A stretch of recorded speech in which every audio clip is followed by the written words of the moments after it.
I was abused by 5 men, including my boss, in workplace orgies where they treated me like a slave for years until I decided to get my revenge on them one sip at a time. None of them suspected that I was exacting my vengeance while they called me their cook. That's right. You heard me correctly. I planned everything while looking them in the eyes, one by one. They dropped like flies, and nobody ever suspected it was me, a simple boarding house cook who could barely write her own name. I delivered justice with my own hands in the only way I knew how, and not for a single day in these past 60 years have I ever regretted it. The cook's justice. I was abused by 5 men, including my boss, in workplace orgies where they treated me like a slave for years until I decided to get my revenge on them one sip at a time. None of them suspected that I was exacting my vengeance while they called me their cook. That's right, you heard me correctly. I planned everything while looking them in the eyes, one by one. They dropped like flies, and nobody ever suspected it was me, a simple boarding house cook who could barely write her own name. I delivered justice with my own hands in the only way I knew how, and not for a single day in these past 60 years have I ever regretted it. Music. My name is Geraldine Messiah Quincy, but around Westbrook, everyone knows me as Granny D. I just turned 87 years old. I'm a little old lady, 5 feet tall with sun-spotted skin and hands calloused from a lifetime of work. My hair, once jet black, is now white as cotton, and I always keep it in a bun to help with the heat we get here. They say my eyes are my most striking feature. People tell me I have brown eyes that seem to see into your soul. I guess I learned to look that way from years of watching others, of needing to anticipate what was coming to protect myself. Now that I've introduced myself, I want to know about you listening to me now. What corner of America are you watching from? What's your name, friend?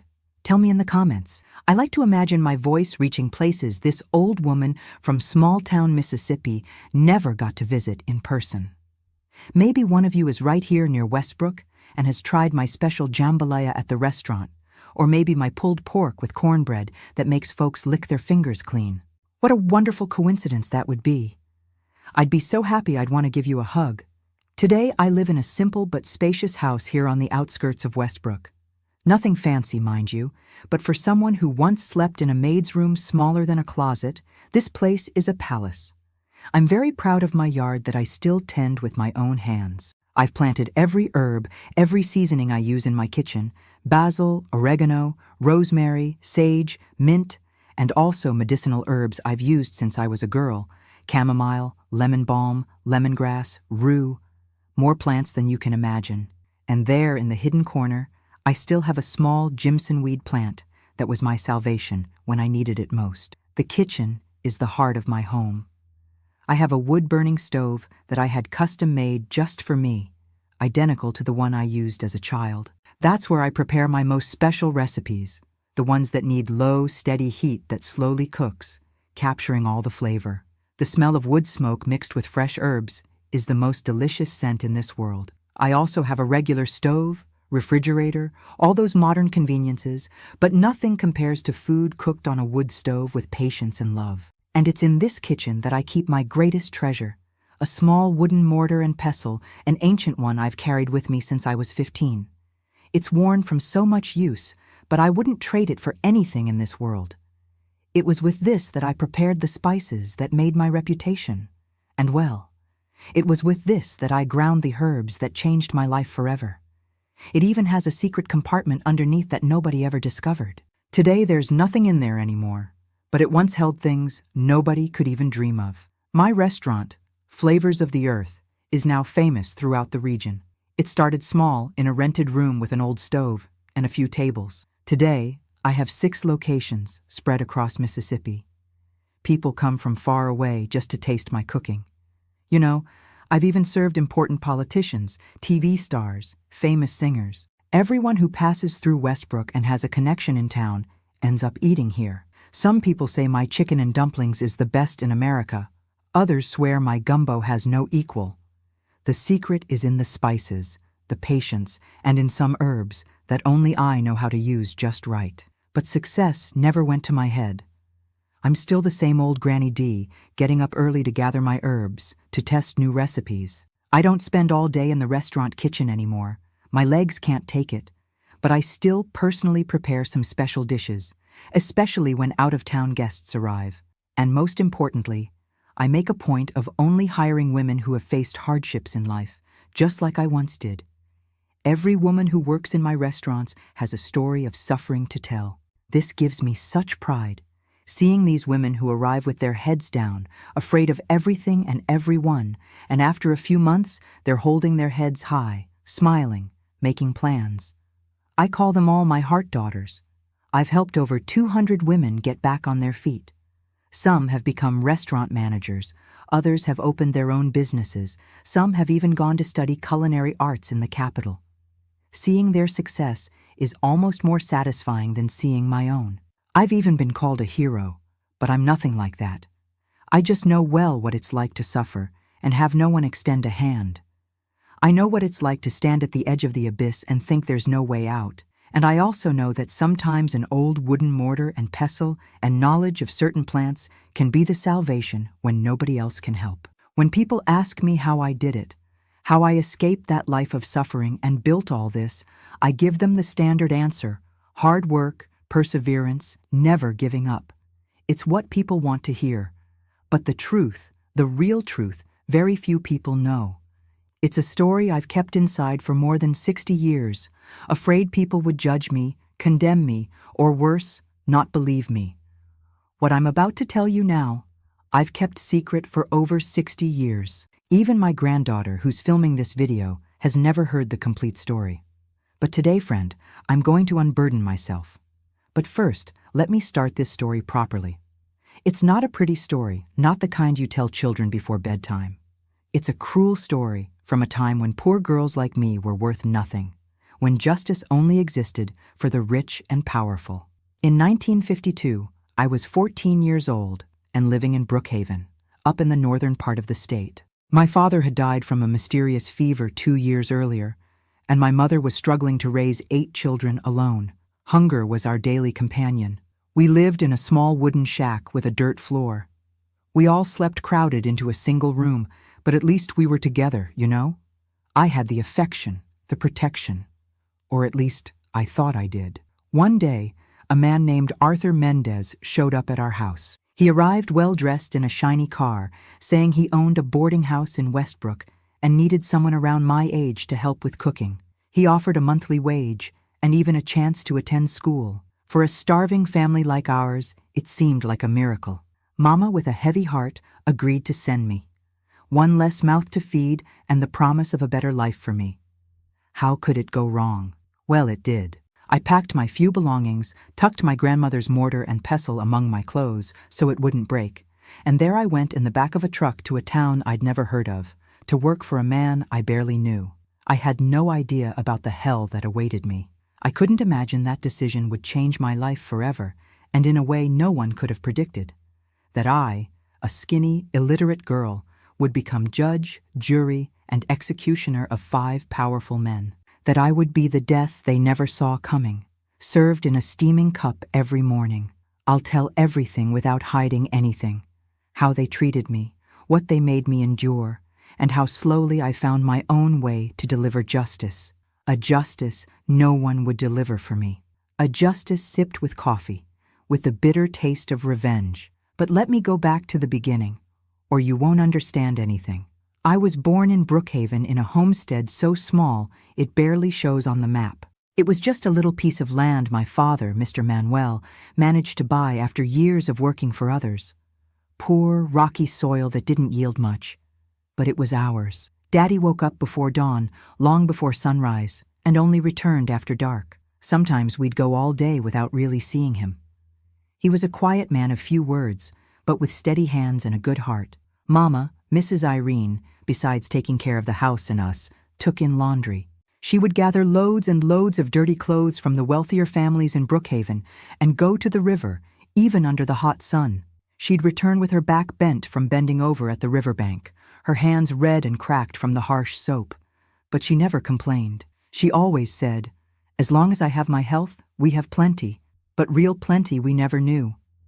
We were 8 siblings, all stair-steps. I was born in the middle, the 3rd daughter.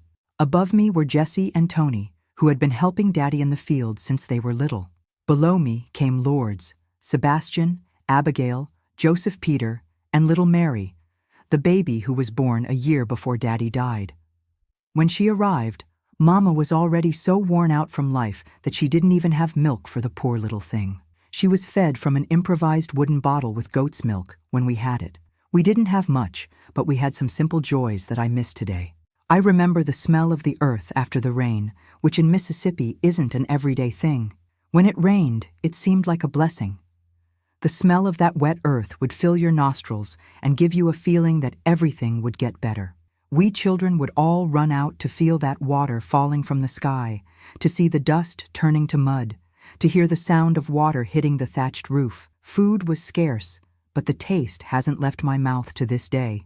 The beans slowly cooked on the wood stove, seasoned with just a little pork fat and a sprig of rosemary that Mama grew in a corner of the yard. The peeled potatoes boiled in salted water that, when good, would melt in your mouth. Sometimes, when we were lucky, Daddy would bring home a small piece of meat, and then it was a celebration. Cornbread, well, that was only for very special occasions when the field yielded a good harvest. The smell of that bread, baking in the wood oven, would fill the whole house, and we would stand there, looking through the crack in the oven door, waiting for it to be ready. It was a delight that no bakery cake can come close to. Every morning, we would wake up to the rooster's crow.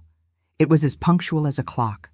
Then came the sound of the cows mooing, wanting to be milked, the goats, the grunting of the pig fattening in the little pen.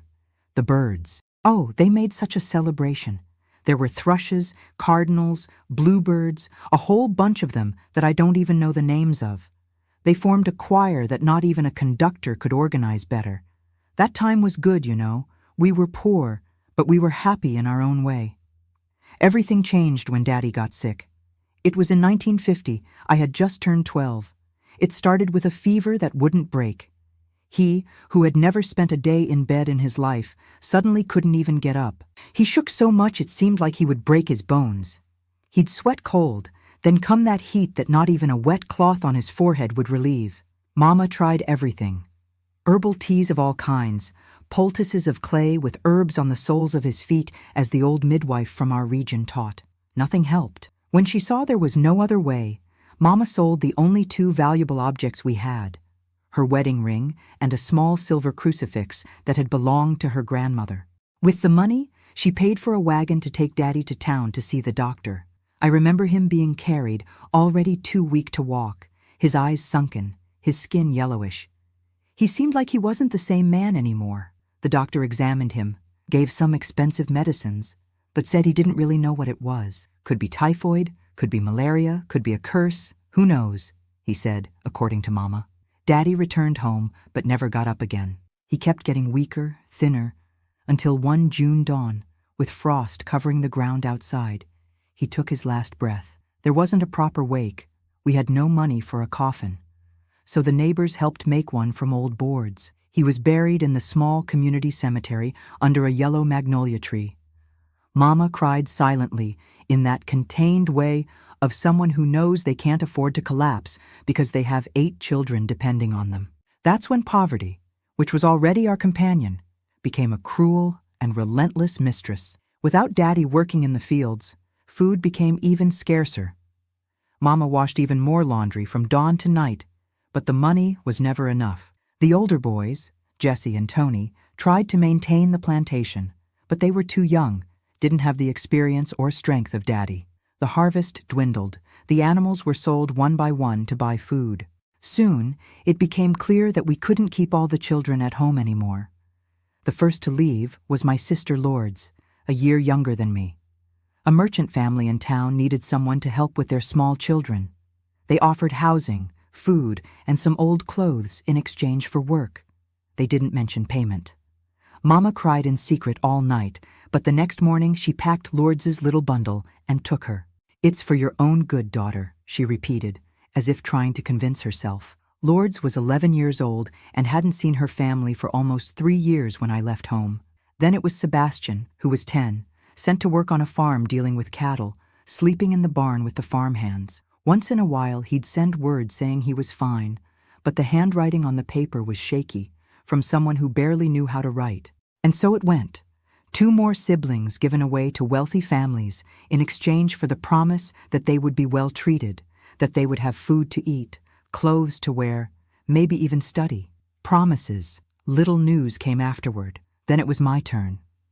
Mama took care of everyone else before herself. She was getting weaker, her hands getting more and more bent from washing clothes in the cold river water. Even when she tried to hide it, I could see the tear marks on her face when she thought no one was looking. I knew my turn to leave home was coming too.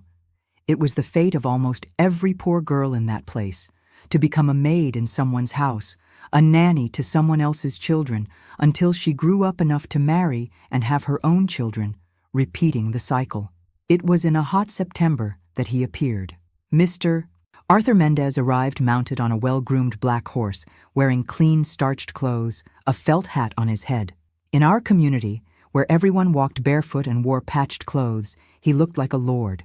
He asked at Mr. Antonor's store where he could find families with girls who knew how to cook, who wanted an opportunity in the big city. It was Mr. Antonor himself who pointed him to our house. Mrs. Irene, I came because I heard you have a talented daughter who knows how to cook, he said, sitting on our porch, accepting the watery coffee that Mama offered. I have a boarding house in Westbrook, the Good Rest, and I'm looking for an honest, hard-working young lady to help in the kitchen.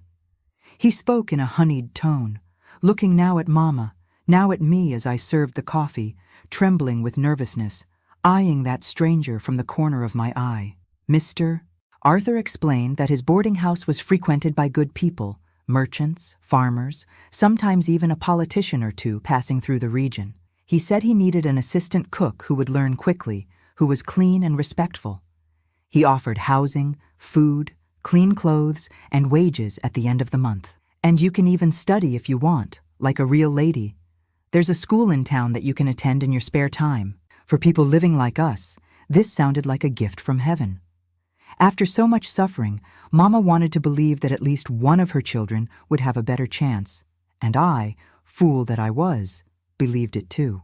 I thought I would work hard, yes, but that at least I would have something to eat every day, that I could maybe send a little money home at the end of the month, that perhaps I would even learn to read and write properly, something that in the rural school where I studied for a few years, I never managed. The decision was made that same afternoon.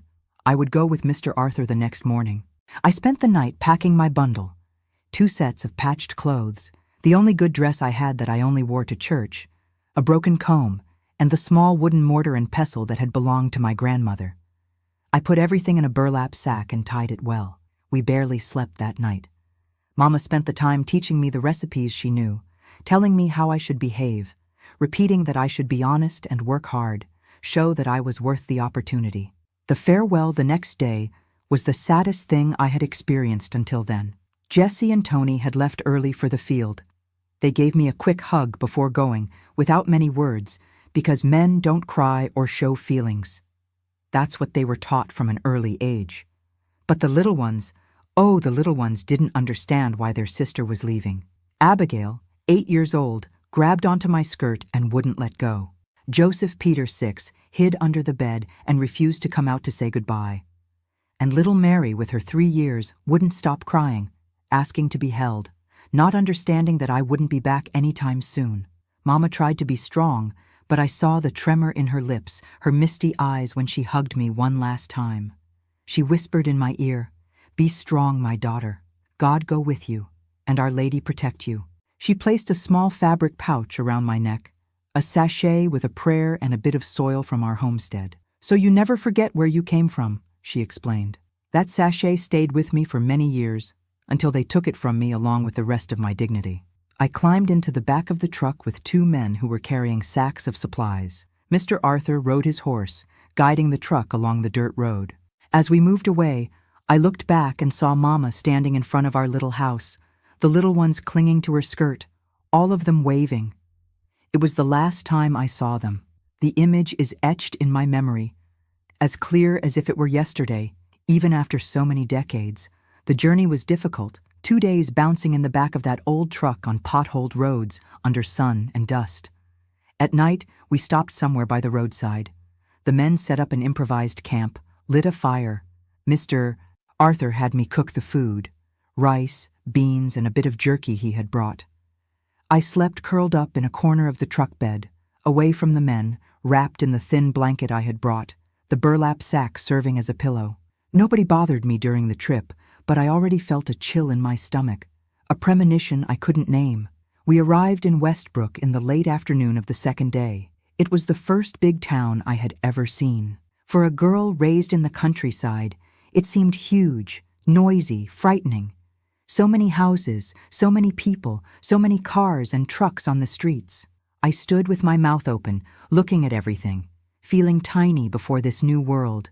Mr. Arthur walked ahead, and I followed behind like a lost puppy, clutching my little bundle of clothes. The Good Rest boarding house was on a street a bit away from the center.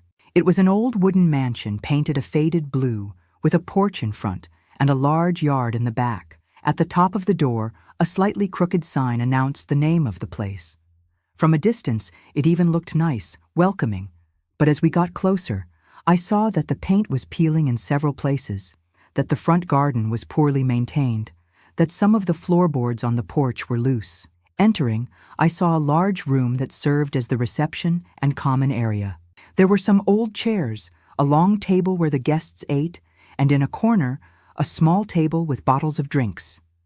The walls had moisture stains, and a smell of mold mixed with cigarette smoke hung in the air.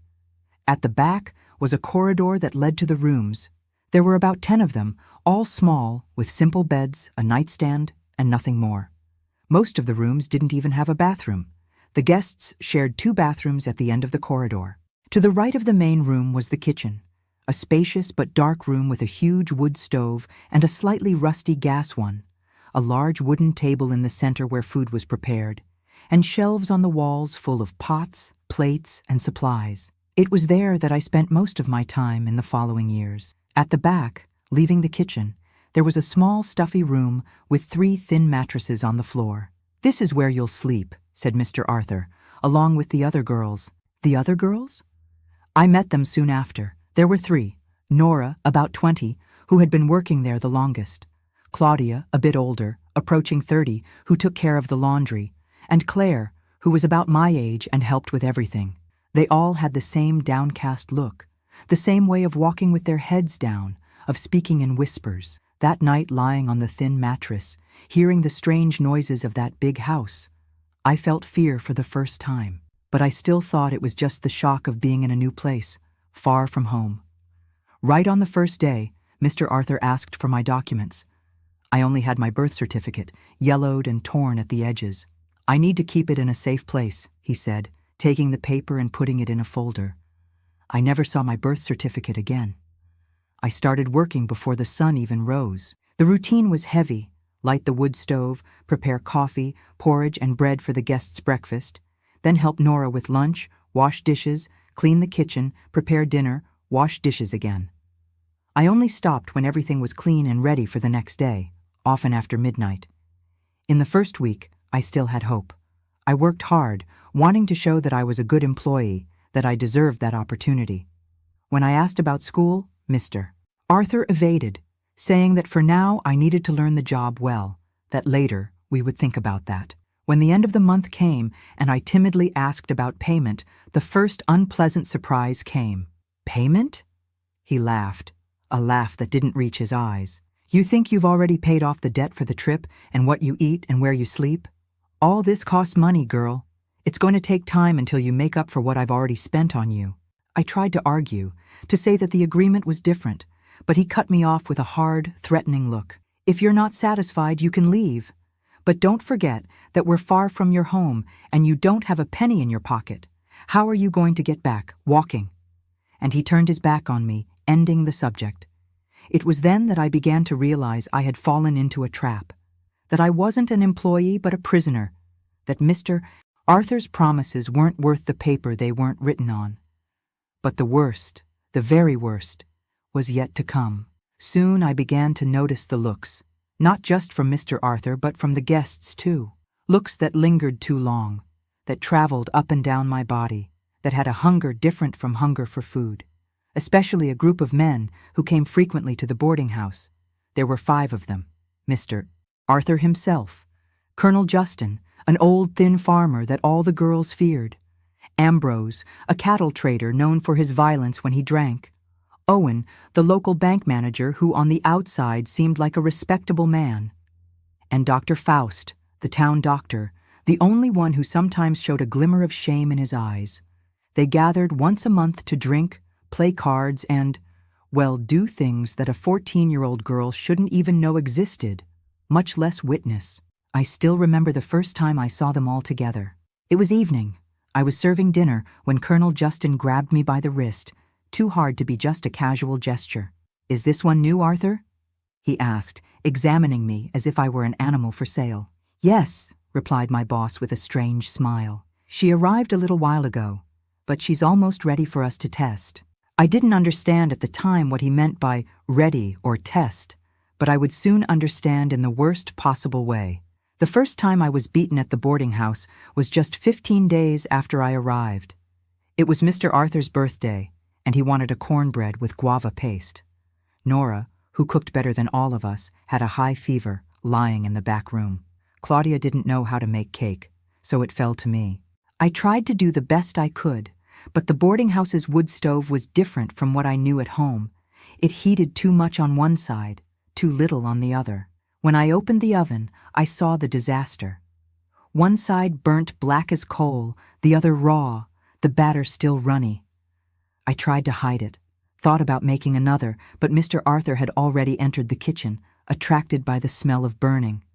His small eyes narrowed when he saw the ruined cake. "Is this what you do on my birthday, you useless girl?" he shouted. Before I could explain myself, the slap came, hard and direct. It caught me on the left side of the face with so much force that I fell sitting on the kitchen floor. The metallic taste of blood filled my mouth. I had bitten my tongue with the impact, but he didn't stop there.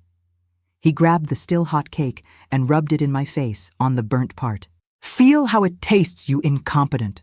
Is this what you serve your boss on his day?" The skin on my face burned. Blisters formed immediately. I had the mark of his 5 fingers on my face for almost a month, and peeling skin where the burnt cake had touched. That's when I truly understood that I wasn't an employee at all.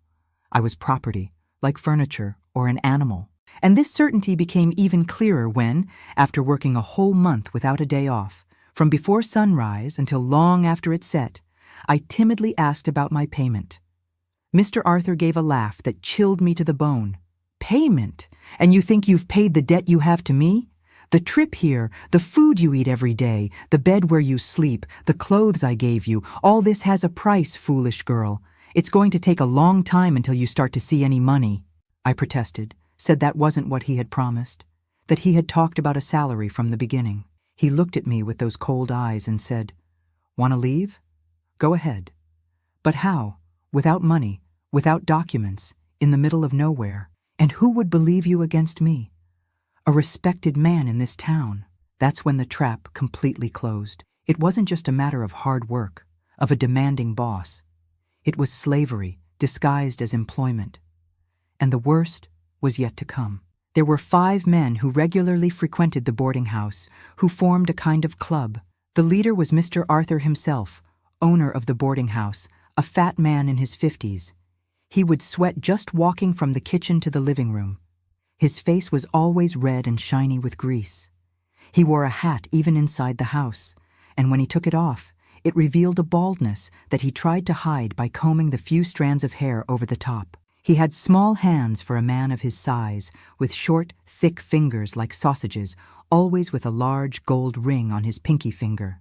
Colonel Justin was the oldest and most respected of the group, a 65-year-old farmer, thin as a stick, tall, always in impeccable clothing, even in the hottest weather. He wasn't a real colonel.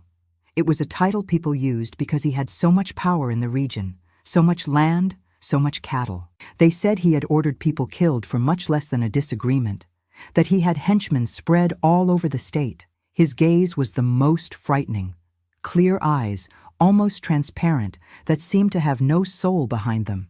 Ambrose was a cattle merchant in his 40s who traveled throughout the region buying and selling bulls. He was strong, his neck as thick as a normal man's thigh, his hands calloused from hard work. When he was sober, he was even quiet, but when he drank, and he drank a lot, he turned into an animal. He had already killed 2 men in bar fights and gotten away free both times. Everyone knew he paid bribes to sheriffs and judges in 3 different towns. Owen was the least threatening at first glance. The local bank manager, a man of distinguished appearance, always in a well-pressed suit, his hair well cut and combed with brilliantine.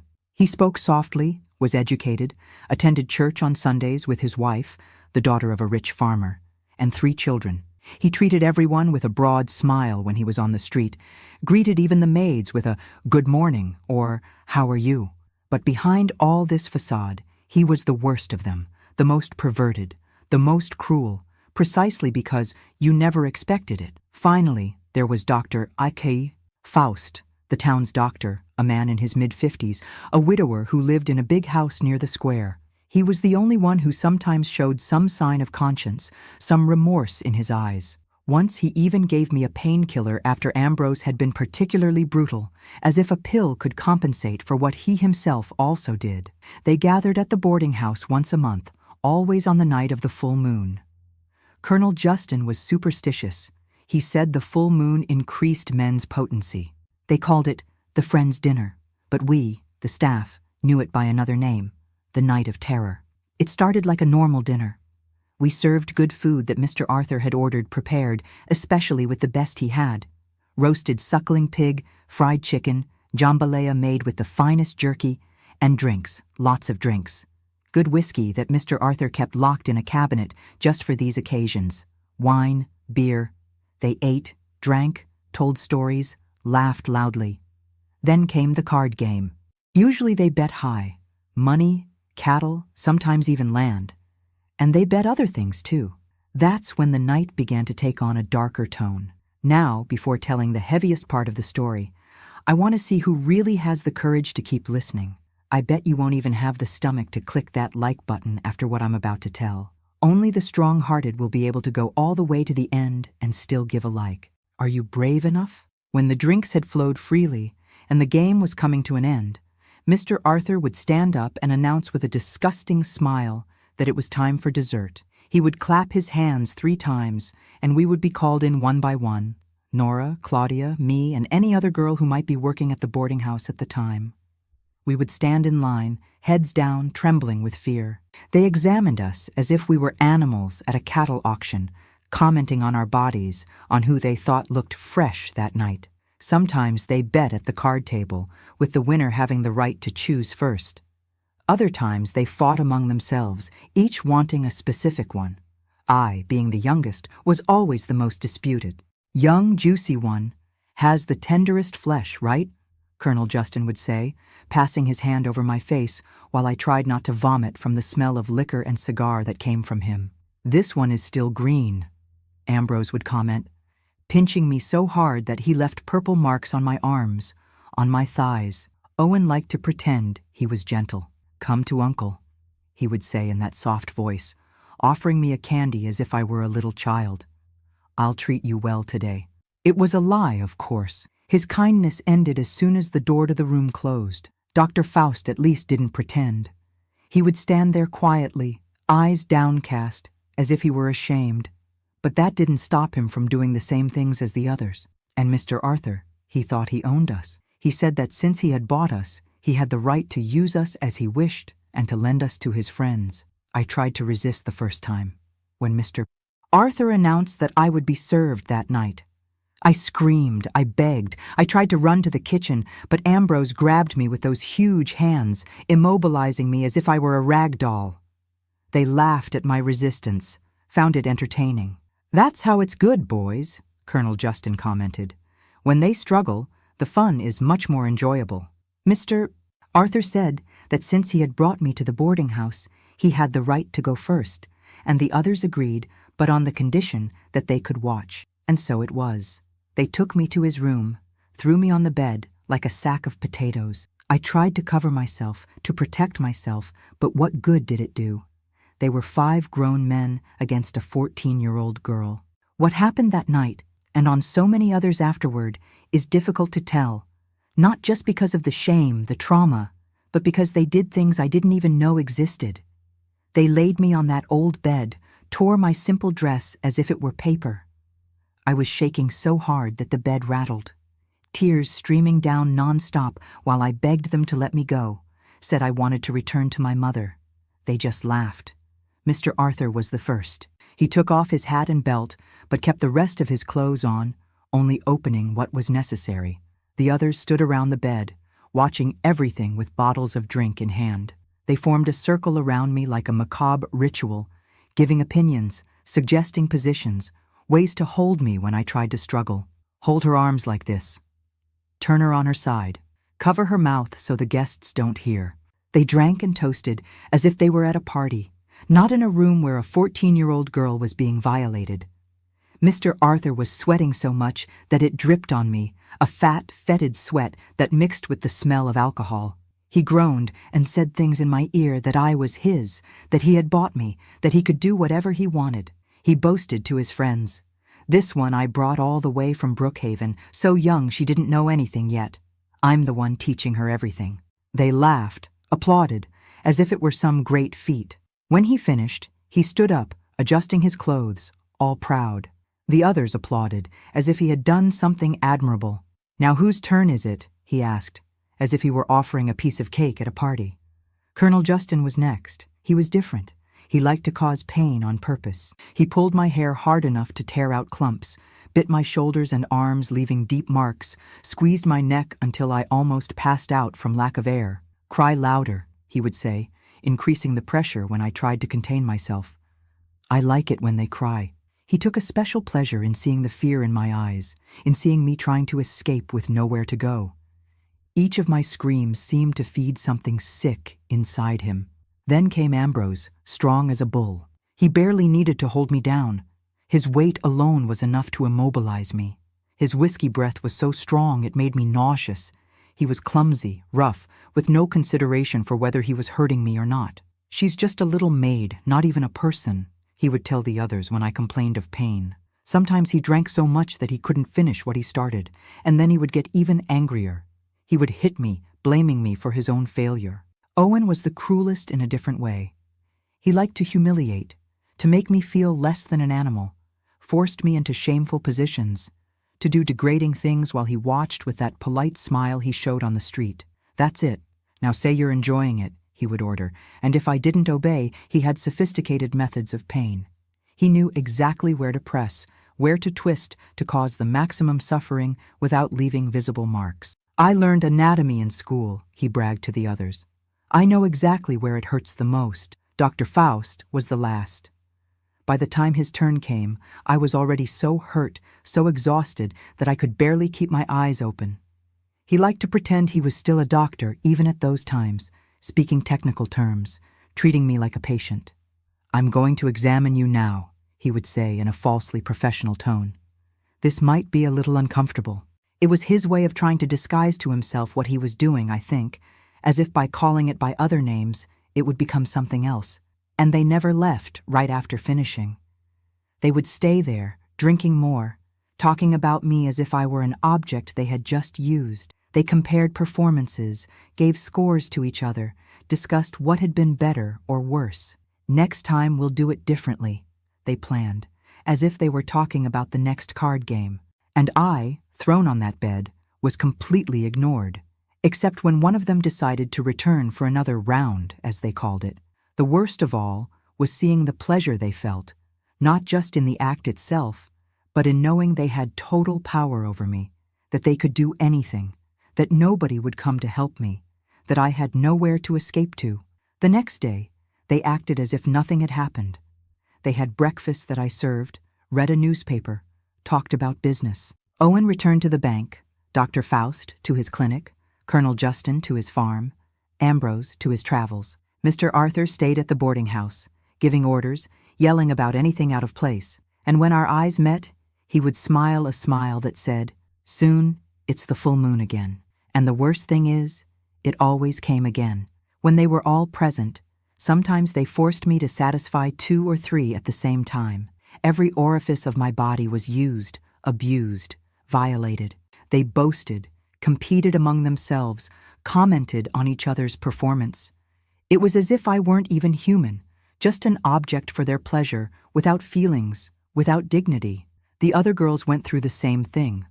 Nora, who had been there for years, had a dead look during these nights. She did everything mechanically, like a robot, as if her soul had left her body and only left the shell for them to use. Claudia cried silently the whole time, tears streaming down her face without a sound. They didn't like it when we made noise, except for the sounds they told us to make. When the night finally ended, around 3 or 4 in the morning, they would fall asleep scattered throughout the rooms of the boarding house. We would slip into the bathroom, one by one, to try to wash off that disgusting feeling from our skin. We would scrub until it hurt, until it bled in some places. But the filth they left seemed to be inside, where no water could reach. The next day, we had to wake up at the normal time and work as if nothing had happened. Prepare breakfast for them, serve, clean, smile when they ordered, and they acted as if the previous night hadn't existed. Owen would go back to being the respectable bank manager, Dr. E. Faust, the attentive doctor, Colonel Justin, the powerful farmer, Ambrose, the successful merchant. Mr. Arthur treated us like maids until the next full moon. This repeated every month. There was no escape, no rest. Sometimes between one full moon and another, one of them would show up alone at the boarding house and demand special service. Mr. Arthur never refused. After all, they were his friends, his accomplices, and he himself would use any of us whenever he wanted, at any time of day or night. He just had to tap his fingers on the table in a specific way, and we already knew what it meant. Claire, a girl who arrived shortly before me, couldn't take it anymore. After a particularly brutal night with Ambrose, who had drunk more than usual and used her in ways I can't even describe, she waited for everyone to fall asleep and hanged herself with a sheet tied to a ceiling beam. It was Mr. Arthur who found her body in the morning. She didn't even get a funeral. She was thrown into a mass grave at the cemetery without a name on the cross, with no one to pray for her except us, the other prisoners of that hell. Seeing what happened to Claire made me decide I wasn't going to end like that. I wasn't going to let myself be completely destroyed. I wasn't going to give them the satisfaction of breaking me to the point of taking my own life. I would survive one way or another, and maybe one day escape. After 6 months in that place, I thought I had found my chance. It was a Sunday. Mr. Arthur had gone to town to participate in a cattle auction and would only return at night. Nora was sick. She was always sick. Her body couldn't take the abuse anymore. Claudia was busy with the laundry. No one was paying attention to me. I grabbed my little bundle hidden under the mattress, just my grandmother's mortar and pestle and a few coins I had managed to save, and went out through the kitchen window. I jumped over the low wall that separated the boarding house from the back street and began to run like I'd never run in my life, my heart beating so hard it felt like it would explode, the adrenaline rushing through my veins, the sensation of freedom, even if momentary. I managed to reach the road that left town. I didn't know where to go. I just knew it had to be far from there. I walked for hours, my feet already bleeding in the old shoes, the strong sun punishing me. But each step seemed to take me closer to freedom, farther from that hell. I hadn't even walked 9 miles when I heard the sound of a motor. I hid in a bush by the roadside, my heart almost coming out of my mouth. A car passed straight by, and I breathed relieved, but soon another vehicle was coming, more slowly. It was Ambrose's pickup. He passed where I was, slowed down as if he had noticed something, then continued. I thought I had escaped. I left my hiding place and continued walking more quickly, wanting to take advantage of the fact that the road seemed empty. That's when I heard the engine again, closer. Before I could hide again, the pickup pulled up beside me and Ambrose jumped out. "Look what we have here, a little mouse escaping from the mousetrap," he said, with that whiskey breath that never left him, even in the morning. He grabbed me by the hair with force, dragging me to the pickup while I screamed and struggled. "Shut up, you wretch, or I'll break your teeth right here and now," he said as he threw me in the back like an animal. He tied my hands and feet with a rope he used to tie cattle, and we returned to Westbrook, to the boarding house, to the hell I had tried to escape from. The whole way back, he kept telling me what Mr. Arthur would do to me, the punishment I would receive this time. "I think he'll kill you, girl, and if he doesn't kill you, he'll make you wish you were dead." When we arrived, Mr. Arthur had already returned from the auction. Ambrose dragged me by the hair inside, threw me on the floor of the living room in front of everyone. The guests, the other staff, Mr. Arthur. "Look what I found trying to escape," he announced, kicking me in the ribs to make me get on all fours on the floor. The punishment was worse than I could have imagined. Mr. Arthur called the other three, Colonel Justin, Owen, and Dr. Faust. He wanted them all to see what happened to someone who tried to escape. Wanted it to be an example for all of us. I was tied to a chair in the middle of the room, and they beat me, each one of them, with belt, with open hand, with feet, with whatever they had at hand. Colonel Justin used his riding crop. Ambrose a piece of wet rope that hurt like fire when it touched the skin. Owen preferred to use his hands. He had heavy rings on all his fingers that opened cuts with each slap. Dr. Faust was the one who hit the least, but he still participated. Mr. Arthur used his favorite belt, the one with the big buckle that he proudly displayed. I was beaten until I passed out. When I woke up, I was thrown in the boarding house's cellar, a dark and damp place where they kept old boxes and food that was spoiling. I stayed there for 2 weeks, receiving a bit of water and leftover food once a day. The rest of the time it was just darkness and silence, broken sometimes by the sound of someone's footsteps up above or by the noise of the rats that shared that space with me. When they finally took me out of there, I could barely walk. I had lost so much weight that my ribs were showing. My skin was yellowish, my hair was falling out in clumps. But the worst weren't the physical marks. It was what had happened inside. Something had broken in me. The hopeful girl who still believed in the goodness of people had died in that dark cellar. I returned to work as if nothing had happened. I cooked, I cleaned, I served, and I endured the abuse of the 5. But inside, something had changed. It wasn't just fear and despair that I felt anymore. It was a cold, calculating rage, a determination to survive at any cost, and one day to make them pay for what they had done. It was about a month after my punishment that I met the person who would change my life forever, Ms. Janice.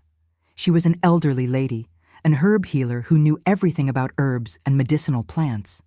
She came once a week to the boarding house to sell her preparations, teas for stomach aches, ointments for wounds, tonics to raise men's spirits, as she would say with a knowing smile. Mr. Arthur let her in because her preparations really worked, and the guests liked them. He himself used a balm she made for his back pains. Besides, Ms. Janice was discreet. She didn't ask questions, didn't meddle where she wasn't called. But she observed with those small, lively eyes that seemed to see beyond appearances. She noticed everything. The way we staff walked with our heads down, the poorly hidden bruises, the terror in our eyes when Mr. Arthur or one of the other 4 approached. One day, while I was helping her carry some pots of herbs to the kitchen, she took me by the arm in a gentle but firm way. She looked right into my eyes in that way that seemed to see my soul and whispered, "I know what happens here, girl, and I know you don't deserve this. None of you deserve this." I was paralyzed, not knowing what to say. It was the first time in a long time that someone had spoken to me as if I were a human being, not a thing, as if my pain mattered. I wanted to cry, to scream, to cling to her and beg her to take me away from there, but I had learned in the worst way that trusting someone could be dangerous. "I can't take you out of here now," she continued, still whispering. "They are powerful, have friends in the police, in the government, but I can teach you some things that will help." She placed in my hand a small cloth bag full of dried herbs. "This is for pain. Boil it in water and drink it when after they..." She didn't need to complete the sentence. I understood what she meant. I took the bag and hid it in the pocket of my apron. "Thank you," I whispered back, my voice barely coming out. "I come every Thursday," she said. "If you need anything, look for me. And remember, even the smallest and most fragile herb can bring down a big man if you know how to use it." At the time, I thought she was speaking figuratively, that she meant that even I, so weak and defenseless, could find strength to survive, to resist. Only later did I understand the true meaning of those words, that she was literally offering me a path. A dangerous path, yes, full of risks, but a path that could lead to the justice that the world would never give me. That night, lying on the thin mattress in the little room I shared with the others, While I listened to Mr. Arthur's snores coming from his room at the end of the corridor, I made a decision. I wasn't going to die there. I wasn't going to end up like Claire or like so many others before her. I was going to survive. I was going to endure whatever I had to endure. And one day, one way or another, I was going to get justice. I didn't know how yet. I didn't know when. But I felt deep in my soul that the answer was somehow linked to that wise-eyed, wrinkled-handed old lady who had looked at me not as a victim, nor as a thing, but as a potential warrior. The one who, without knowing it, had just planted in me the seed of vengeance. After that first conversation with Ms. Janice, something changed inside me. A small flame of hope that I thought had gone out began to flicker again. It wasn't a hope of escape. After the punishment I received for the failed attempt, I knew that running away wasn't an option. It was a different hope, darker perhaps, but it was the only one I had. I began to anxiously await Thursdays, the day Ms. Janice came to the boarding house to sell her preparations. While I helped her carry the pots and bottles, we exchanged words in whispers. At first, they were just simple instructions. This tea here helps with the wounds inside. This ointment relieves the pain in the parts they hurt the most. With time, she gained my trust, and I hers. One day, when there was no one around, she pulled me to a corner of the kitchen and said, "The herbs my grandmother taught me, the ones my mother taught me, the ones I teach women who need them, I need to teach you too, for when these cruel men." What began as remedies to alleviate my suffering gradually transformed into secret lessons about the power of plants. Ms. Janice knew every herb, every root, every flower of the southern woods. She knew what healed, and more importantly for my situation, what made you sick. Everything in nature has two sides, she explained. The same plant that saves can kill if used another way, in another quantity. One plant caught my attention, Jimson weed, that little flower that everyone has in their yard, that grows easily in any corner, that has beautiful white, purple, and blue blossoms, Ms. Janice would say. But there are others that look similar and are the worst. And the best thing is, they don't leave a trace after the person dies. I learned to identify the plant, to collect it secretly, to dry it, to prepare a concoction by boiling it with alcohol, then let it evaporate.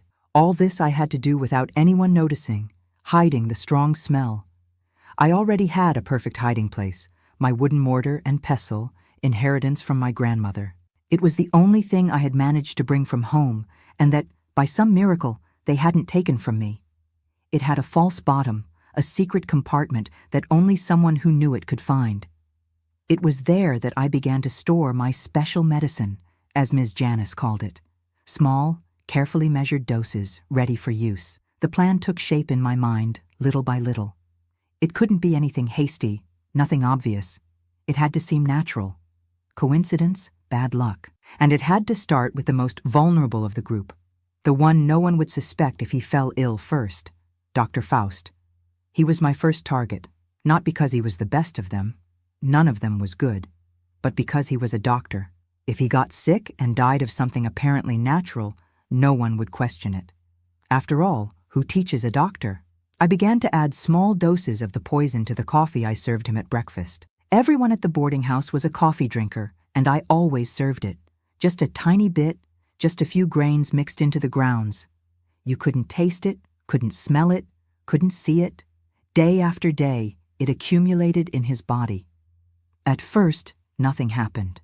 I almost doubted if the poison was working. Then, around the third month, Dr. Faust began to complain of fatigue, of joint pains. "Must be age," the others would say. He himself diagnosed himself. Rheumatism, perhaps a bit of anemia. He prescribed tonics for himself, pills, injections that he himself administered. Nothing helped. By the 6th month, he was visibly thinner, his skin yellowish, his eyes sunken. He had fevers that came and went, night sweats, a dry cough that wouldn't go away. He began to miss the special dinners. He no longer had the energy for it. The others even complained, but made fun. "The doctor needs a vitamin from women," they would say, laughing. In the 8th month, Dr. Faust was found dead in bed. He had been staying at the boarding house for 3 days, treating some patients in town. They found him stiff, his mouth open in a silent scream, as if in the last moment he had understood what was happening. The official diagnosis: generalized infection of unknown origin. The body sometimes rots from the inside without us knowing why, explained the doctor, who came from another town to sign the death certificate. I watched the wake from afar, serving coffee to those who came to pay their condolences. Pure coffee without mixtures, for everyone except one. Ambrose was the second. With him, I increased the dose a little bit, not too much to raise suspicions, but enough to accelerate the process. He already drank too much. His liver was probably not in good shape, which helped the poison act faster. First came symptoms similar to a hangover: nausea, headache, fatigue. Nobody thought it strange. He was always drunk anyway. Then his skin began to yellow. His eyes became bloodshot. He lost his appetite, lost weight, his body swollen in some places, withered in others. "You're drinking too much, compadre," Mr. Arthur would warn, without knowing that the drink wasn't the problem. Or rather, not just the drink. 1 year and 2 months after I began to poison his coffee, Ambrose collapsed during a cattle sale. He was in the middle of the auction when he simply fell down, foaming at the mouth. They took him to the nearest hospital, but it was already too late. Acute liver failure, they said, the result of years of excess with whiskey. Everyone commented at the funeral. No one suspected anything. Colonel Justin was more difficult. He was thin, resistant like an old goat, and suspicious by nature. He didn't drink as much as Ambrose, didn't have Dr. Faust's vices with his own medicines. I began to increase the dose a tiny bit, but carefully. He was observant. If the coffee tasted different, he would notice immediately. It took longer for the symptoms to appear.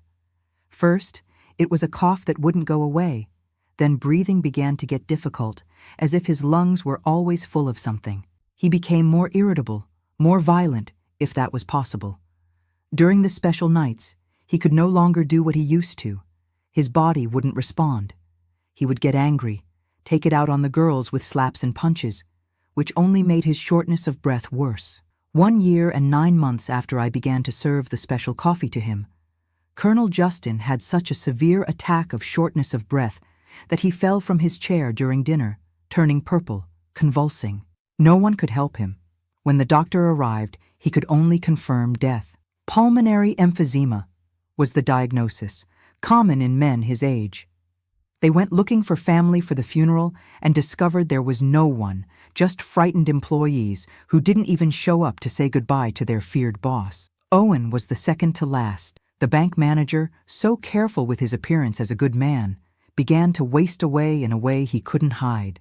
First, it was chest pains that he disguised, then dizziness, fainting that he tried to explain as drops in blood pressure. I began to notice that he was taking medicine in secret, that he had secret consultations with doctors from other towns. He stopped coming to the boarding house as frequently. His visits became rarer, shorter. On the special nights, he appeared only to drink and talk, always making excuses not to participate in the main part, as they called it. The others made fun of him, called him a weakling, an old man before his time. They didn't know he was literally dying on his feet. 2 years and 4 months after I began to serve the poison to him, Owen had a heart attack in the middle of the bank, in front of several clients. He fell over his organized desk, knocking everything down, his eyes wide with terror. They said they tried to revive him for more than an hour without success. At the funeral, his elegant wife, dressed in black, cried discreetly. The already adult children seemed more concerned with the inheritance than with their father. No one mentioned his secret habits at the Good Rest boarding house. Finally, only Mr. Arthur was left. With him, I had to be even more patient. He was the only one who could suspect something, connect the dots, realize that all his friends had died in similar circumstances in recent years. I kept the dose small, constant, working slowly. 3 years after starting my plan, Mr. Arthur was unrecognizable. The fat, imposing man had become a thin, bent shadow, his skin flaccid, hanging where before there was fat.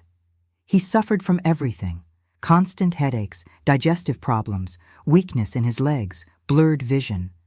He consulted several doctors, took all kinds of medicine, made promises to all the saints. Nothing helped. What surprised me most was that even sick, even weak, he didn't stop the abuse. It decreased, of course.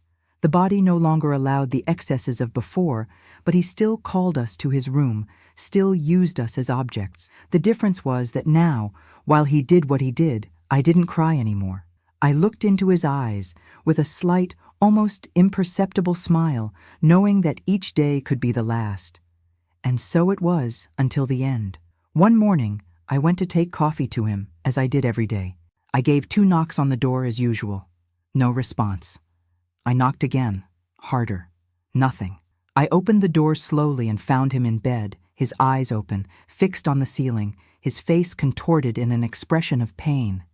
He was dead, had been for several hours from how stiff he was. I found myself standing there, looking at the empty shell of the man who had been my tormentor for so long, and felt peace. Just peace. "He's dead! Someone call a doctor! Quick!" I shouted out, playing the part of the frightened maid perfectly. There was a coffee cup, that one that I had prepared with a slightly larger dose than the previous ones, just to make sure, still full on the nightstand. No one touched it in the confusion. The doctor who came to confirm the death was perplexed. "I've never seen anything like this," he said, examining the body. "It seems like all the organs failed at the same time. Heart, kidneys, liver, lungs, everything stopped working." He looked around the room as if searching for clues. "Did he take any medication? Did he eat anything strange?" "Just the usual, doctor," I replied, lowering my eyes like the humble servant they thought I was. "The breakfast coffee that I served every day, the same way, in the same cup. Now tell me something honestly. Do you think what I did was wrong? I killed 5 men slowly with poison in their coffee, looking into their eyes every day as they wasted away. Was I a murderer? Or did I deliver justice where no one else would? What would you have done in my place, knowing they would continue destroying the lives of other girls like me? Tell me in the comments. I want to know what you think about this. With Mr. Arthur's death, everything changed at the boarding house. We discovered he had no close family, no relative who was interested in the business. There was a nephew in Atlanta who appeared only to sell the property and take the money. He didn't even want to know what would happen to the staff, to Uncle's protégé, as he called us with contempt. The boarding house was sold to a merchant from town who had other plans for the location. He wanted to transform it into a warehouse. All of us were dismissed with just the payment for the last month, the first and only one that many of us received after years of work. For the first time in 3 years, I found myself free. I could go wherever I wanted, do whatever I pleased. The problem was that I had nowhere to go, and I didn't know how to do much beyond cooking and cleaning. I was 17 years old, but much older inside. Suffering ages a person inside and out. It was Ms. Janice who saved me in this difficult time when I had just left the boarding house. "I don't have a palace," she said, "but I have a little corner where you can settle in." Her house was small but cozy, on the outskirts of Westbrook. It had a huge yard full of all kinds of plants, those she used for remedies, for seasonings, for her special preparations. In the back, a small garden provided almost everything we needed to eat.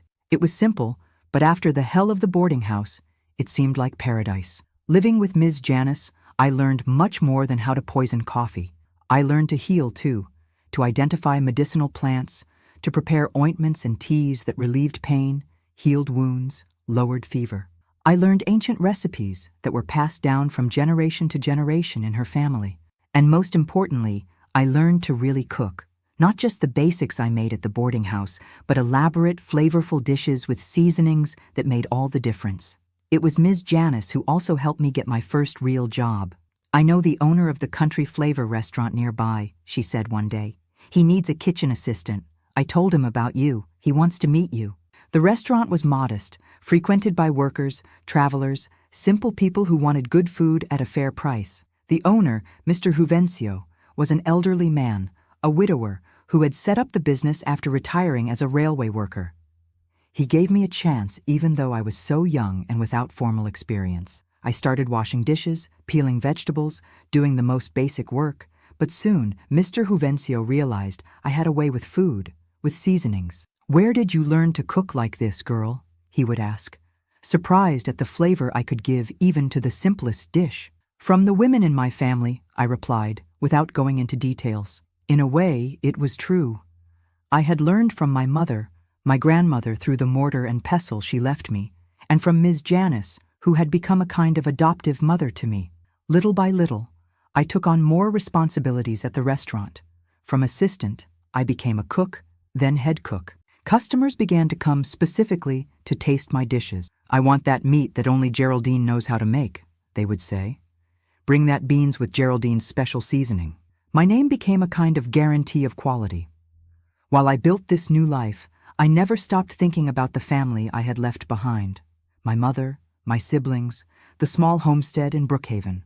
When I managed to save a bit of money, I decided it was time to look for them, to find out what had happened to them all these years. The trip to Brookhaven was strange, being on the same road but this time by my own choice, as a free woman, not as a deceived girl. The small town had changed little. It remained small, peaceful, with the same simple houses, the same central square, the same little white church. I asked about my family at Mr. Antonor's store, which still existed, now run by his son. The family of Mr. Manuel who lived on the homestead by the river. His widow, Mrs. Irene. The young man scratched his head, trying to remember. "Oh yes, I know. It's been a long time since they don't live around here anymore. After Mrs. Irene passed away, the children scattered, each went their own way. It was like a stab in the heart. My mother had died thinking I was alive somewhere, perhaps even happy, as Mr. Arthur had promised. She died without knowing the truth, without knowing the hell I had gone through. In a way, it was better this way, that she had kept the illusion that her daughter was well, that the sacrifice of sending me away had been worth it. I managed to discover that my older brothers had gone to Jackson, that the girls had married and gone to other states. About the youngest, no one knew anything. I thought about looking for them, but something stopped me. What would I say? How would I explain the years of absence? What had happened to me? What I had done? Some stories are too heavy to share, even with family. I decided it was better to let them continue their lives without the weight of my past. I returned to Westbrook with a lighter heart in a way. Now I knew I had no one waiting for me anymore, no one wondering where I was. I was truly free, free to build my own life from here on out. It was around this time that I began to shelter women who had been through situations similar to mine. First, it was Juliet, who arrived at the restaurant all bruised, fleeing from her husband who beat her. I gave her food, a little place to sleep in the back of the restaurant. Then I helped her get a job as a cleaner in a store. Then came Margaret, a 15-year-old girl who had been sold by her stepfather to work in a house that was actually a disguised brothel. She managed to escape before the worst happened. I also took her in, taught her to cook, gave her a roof until she stabilized. One by one, these women began to arrive as if there were some kind of invisible communication between those who suffer, some sign that only they recognize. "Go look for Geraldine from Country Flavor. She'll help you," they would tell one another. And I helped in whatever way I could, with food, with a place to sleep for a few nights, with temporary work, with a shoulder to cry on, with advice based on my harsh experience. Behind all this help was the certainty that what I had done, slowly poisoning 5 men who had destroyed my childhood and youth, had been worth it, not just for my own liberation, but for all the other women who would have suffered at their hands if they had continued to live. How many girls like me would have been brought to the Good Rest boarding house if Mr. Arthur hadn't drunk that last coffee? I never regretted it, never lost a night's sleep thinking about the 5 men I killed, but I also never told anyone until today, until this account. Some stories need to be kept for decades, until all those involved have already departed from this world, until there is no more danger in revealing them. And so that 14-year-old girl who was deceived and abused transformed into a determined woman set on making a difference, using her pain as fuel for something greater. My mortar and pestle, the one that hid the poison that liberated so many women without them knowing, came to hold only healing herbs, seasonings that gave flavor to life, not death. A subtle but powerful transformation, just like my own. I worked at the Country Flavor restaurant for almost 7 years. Each month, I saved a little of my salary, hidden in an empty jam can buried in the back of Ms. Janice's yard. I saved every last penny, dreaming of the day I could have my own place. Mr. Juvencio was a good boss. He taught me a lot about how to run a business beyond cooking. When he started getting older with fragile health, he called me for a conversation. "Geraldine, I'm thinking of selling the restaurant. I can't handle the pace anymore. I'd like it to go to someone who will take care of it with the same love I did." It was my chance, but the money I had saved wasn't even half the value he was asking. I told Ms. Janice about the proposal, disappointed that I couldn't afford it. That's when she surprised me. She opened a trap door in the floor of her living room, revealing a hole where she kept a wooden box. Inside were some old jewels, gold coins, some high-value bills. "This here is my life insurance," she explained. "I've been saving for years to ensure I wouldn't be in need in my old age, but I see you need it more than I do." With Ms. Janice's loan, which I later made a point of paying back to the last penny, I bought the restaurant from Mr. Juvencio. It wasn't anything grand, a dining room with 10 tables, a small but functional kitchen, and a loyal clientele. I kept the name for a while out of respect for Mr. Juvencio, but when he passed away a few months later, I changed it to Flavors of the Earth. It was just me at first, doing everything: purchases, accounts, cleaning, cooking. In the first few months, I could barely make enough to support myself, much less pay employees. That's when Rita arrived, a woman in her 30s, purple from being beaten so much by her husband, with 2 small children. She had fled home with what she could hastily gather, but the money was already running out. She needed work, and most importantly, a place where her husband wouldn't find her. "I know how to clean. I know how to iron," she would say, almost begging. "I just need a chance." I remembered myself years ago, desperate for help that never came.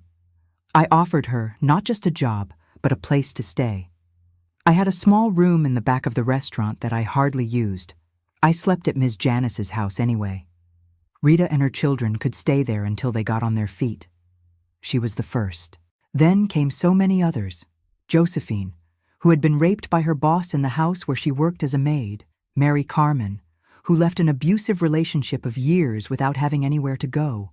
Louise, a girl from the countryside, who had been brought to the city with promises of employment, but ended up forced into prostitution.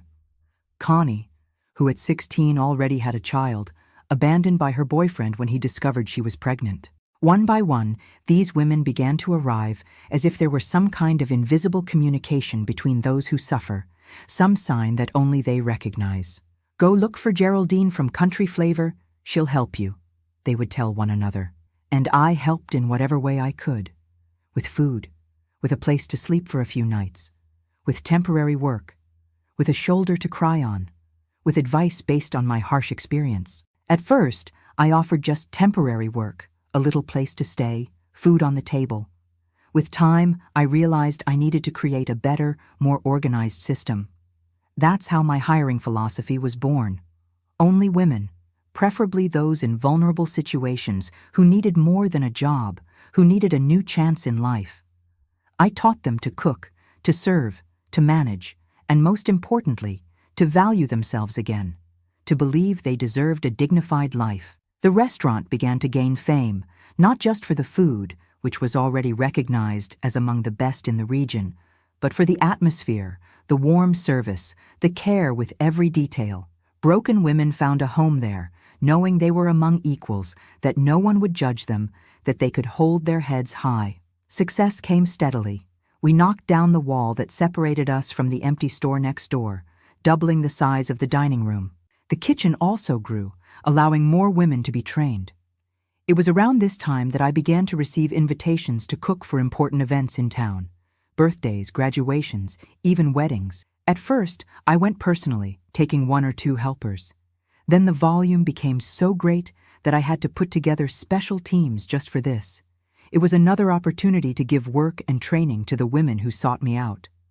The money, which was once so scarce, began to be abundant. I invested in better equipment, in top-quality ingredients, in more professional training for the employees.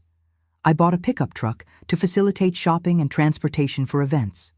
I built my own house, simple but comfortable, with a large yard where I could plant my own herbs and seasonings. That was just one part of the story. When I was 32 and the restaurant was celebrating its 5th anniversary, I made an important decision. We needed something more structured to help all those women who arrived asking for help. A restaurant, no matter how large and successful, couldn't handle it all. That's when I created the Flavors and Knowledge Foundation. The idea was to offer not just temporary jobs, but complete professional culinary training, a real course with a diploma that would allow students to find work anywhere afterward. The first year was experimental with only 10 students, using the restaurant's own kitchen as a classroom. The project was so successful that in the second year, we needed our own space. I bought a plot of land on the outskirts of Westbrook and built a simple but functional building with an industrial kitchen, classrooms, dormitories for students who had nowhere to stay, and even a daycare for their children. Everything was designed so that no woman would have to stop studying because she had no one to leave the children with. Little by little, the foundation grew.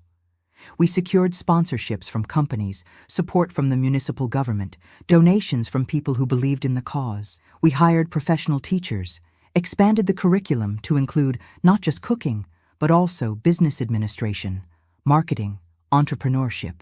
We wanted the students to leave not just knowing how to cook, but prepared to open their own businesses if they so desired. And that's exactly what began to happen. Former students opening their own restaurants, catering businesses, bakeries, some in Westbrook itself, others in neighboring towns. When I realized it, we were creating a network. It was no longer just Flavors of the Earth. There were dozens of establishments spread throughout the region, all with the same philosophy, all giving opportunities to other women. I decided then to formalize this network. Instead of each one on their own, why not join forces? I created the umbrella brand Flavors of the Earth, with quality standards, common visual identity, a base menu that each restaurant could complement with local specialties. In exchange for using the brand, which was recognized and respected, the owners contributed a small percentage to the foundation. So what started as a small restaurant turned into 6 locations throughout Mississippi. It's not an empire, of course, but for someone who started with nothing, it's much more than I ever dreamed of. And more important than the number of restaurants is the number of lives we managed to transform. More than 200 women have already passed through the Flavors and Knowledge Foundation, and most of them today have their financial independence, their own business, their dignity back. Sometimes people ask me if I regret what I did, if I think I should have sought justice through official means, reported Mr. Arthur and the other 4 to the police, waited for the law to do its job. When I hear this, I can only laugh inside. What justice existed in those days for a poor country girl? What sheriff would believe my word against that of 5 respected men in society? Some people will say I did wrong, that I should have sought man's justice. But back then, for a poor girl like me, what justice existed? It was their word against mine, and they had money, power, influence, while I had nothing but my suffering. If I had reported them, I would most likely have been called a liar, a tramp, a loose woman who was asking for it. Or worse, I could have ended up like so many others who tried to report powerful men, found dead on the side of some road, just another unsolved case in the police files. I did what I needed to do to survive, to ensure they wouldn't do to others what they did to me, and I never felt remorse. Each of those men had destroyed dozens of lives before mine and would have destroyed dozens more after. How many girls like me were brought to the Good Rest boarding house before me? How many didn't survive to tell the story? Dr. Faust, with his respectable white coat, had been abusing vulnerable patients for years. Ambrose beat prostitutes in various cities he passed through, some even to death.